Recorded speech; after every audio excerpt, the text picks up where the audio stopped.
World UDV viewers அனைவருக்கும் வணக்கம். நாங்கள் அப்டேட் பண்ணுற வீடியோ உங்களுக்கு கிடைக்கணும்னு நீங்கள் நினச்சிங்கன்னா நம்மளோட சேனலை சப்ஸ்கிரைப் பண்ணி கூட அந்த பெல் ஐக்கனையும் கிளிக் பண்ணுங்கள். அப்போ தான் நாங்கள் போடுற வீடியோ உங்களுக்கு நோட்டிஃபிகேஷனாக வரும்.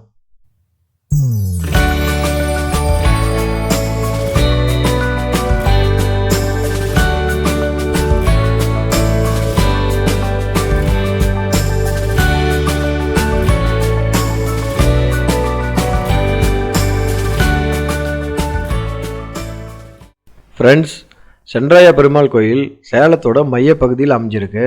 இந்த கோயில் மலையில் இருக்கனால சேலம் மாநகர பகுதியிலிருந்து எங்கேருந்து பார்த்தாலும் இந்த கோயில் கிளியராக தெரியும். அதேமாரி பல லட்ச பக்தர்களோட கண் பார்வை டெய்லி இந்த கோயில் மேலே பட்டுட்டு தான் இருக்கும். இப்போ நீங்கள் வீடியோவில் பார்த்துட்டு இருக்கீங்கன்னா தெரியும் எவ்வளோ வீடு இருக்குது. அதோட பகுதியில் தான் இந்த கோயில் இருக்குது. வருடந்தோறும் புரட்டாசி மாதம் 4 சனிக்கிழமை இந்த கோயிலை வெகு விமர்சையாக கொண்டாடுவாங்க. இந்த கோயிலில் பார்த்தீங்கன்னாக்கா சனிக்கிழமை காலையிலேருந்தே பல்லாயிரக்கணக்கான பக்தர்கள் வந்து செல்வாங்க. சாயங்காலம் 6:30 மணி வரைக்குமே இந்த கோயில் திறந்திருக்கும். அதுக்கப்புறம் பூட்டிடுவாங்க. கோயிலோட அடிவார பகுதியில் சாமியோட பாதங்களை தரிசனம் பண்ணுறதுக்காக வச்சுருக்காங்க. கோயிலோட முழுமையான தோற்றம் மிக பிரம்மாண்டமாக இருக்குது. ஒரு பக்கம் பார்த்தீங்கன்னாக்கா கருடாழ்வார் வணக்கம் செலுத்திட்டு இருக்க மாதிரி இருக்குது. இன்னொரு முகப்பில் பக்கத்தில் பார்த்தீங்கன்னாக்கா ஆஞ்சநேயர் சிலை ரொம்ப பெருசாக அதுவும் வணக்கம் வச்சுட்டு இருக்க மாதிரி வச்சுருக்காங்க. இது ரொம்ப பிரமிப்பாக இருக்குது. 2 சாமியுமே ரொம்ப அழகாகவும் இருக்குது. கோயிலோட கோபுரம் பார்த்தீங்கன்னாக்கா கீழே முதல் படிக்கட்டுலேருந்தே ஆரம்பிச்சிருது. பக்தர்கள் தங்களோட வேண்டுதல் நிறைவேறினதுக்கு அப்புறமும் நிறைவேறணும் அப்படிங்கிற காரணத்துக்காகவும் இந்த படிக்கட்டுகளை சாமிக்காக செஞ்சு தராங்க. தமிழகத்தை தாண்டி வெளிநாட்டு வாழ் தமிழர்களும் இந்த சாமிக்காக உதவிகளை செஞ்சுருக்காங்க. அந்த காட்சிகளை தான் நீங்கள் கல்வெட்டில் பதிச்சிருக்காங்க. அவங்களும் படிக்கட்டுலாம் கட்டி கொடுத்தனால தான் இந்த மாதிரி சீக்கிரமாக இவ்வளோ படிக்கட்டை உருவாக்க முடிஞ்சது. யாரெல்லாம் படிக்கட்டு கட்டி கொடுத்தீங்களோ அவங்களுக்கு நிச்சயம் பெருமாளோட ஆசீர்வாதம் உண்டு. ஏன்னா வெயில் காலத்தில் இந்த மலை ஏறுறதுக்காக பெரியவர்களும் சிறியவர்களும் ரொம்ப சிரமப்பட்டு தான் இந்த மலையை கடப்பாங்க.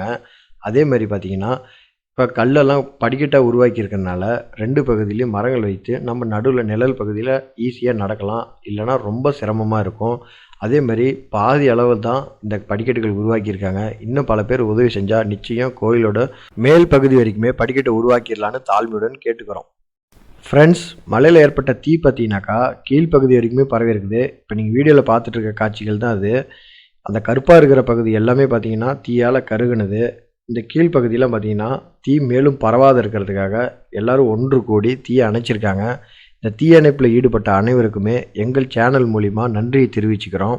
ஏன்னா கீழெல்லாம் நிறையா வீடுகள் இருக்குது. இந்த தீயை அணைக்காமல் இருந்திருந்தால் வீடு பகுதியில் கடுமையான சேதங்களை ஏற்படுத்தியிருக்கக்கூடும்னு தெரிவிச்சுக்கிறோம். மலையில் ஏற்பட்டுள்ள தீ மேல் பகுதியிலேருந்து நடுப்பகுதி வரைக்கும் முற்றிலுமாக எல்லாமே கருகிருச்சு. இருந்தாலும் மலைக்கு செல்லும் வழியில் ஒரு பிள்ளையார் கோயிலும் ஒரு ஆஞ்சநேயர் கோயிலும் இருக்குது. அந்த ஆஞ்சநேயர் கோயிலோட சிறப்பு என்னன்னு சொல்லி பார்த்தீங்கன்னா ஒரே பாறையில் அந்த ஆஞ்சநேயரை உருவாக்கப்பட்டது தான் அந்த சிலை. அந்த கோயிலுக்கு எந்த ஒரு பாதிப்புமே ஏற்படலை. அதேமாரி அதுக்கு பக்கத்துலலாம் கூட எரிஞ்சிருக்கு. ஆனால் அந்த சாமி பக்கத்துலேயோ இல்லை அதுக்கு பக்கத்தில் இந்த விநாயகர் சிலைக்கு பக்கத்துலேயோ எந்த ஒரு பாதிப்புமே வரல. இது ஒரு பெரிய ஆச்சரியமான விஷயமா நம்ம பார்க்க முடிஞ்சது.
இப்போ நம்ம பார்த்தீங்கன்னா சென்றாய பெருமாள் கோயிலுக்கு மேலே தான் இப்போ நம்ம நின்றுட்டுருக்கிறோம். கோயில் பக்கத்தில் முன்னாடி தான் நின்று இப்போ நான் பேசிகிட்டு இருக்கேன்.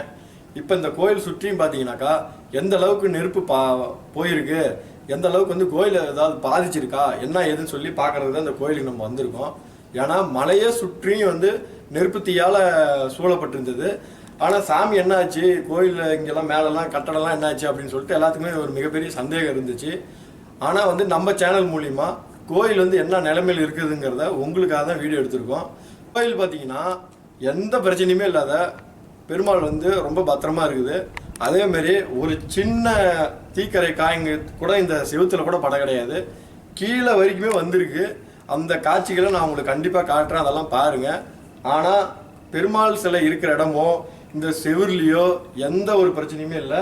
கோயில் வந்து நல்லா அருமையாக இருக்குது. நீங்கள் வந்து புரட்டாசி மாதம் வருடந்தோறும் எப்படி வந்து சாமி தரிசனம் செய்வீங்களோ கண்டிப்பாக வந்து நீங்கள் செய்யலாம்.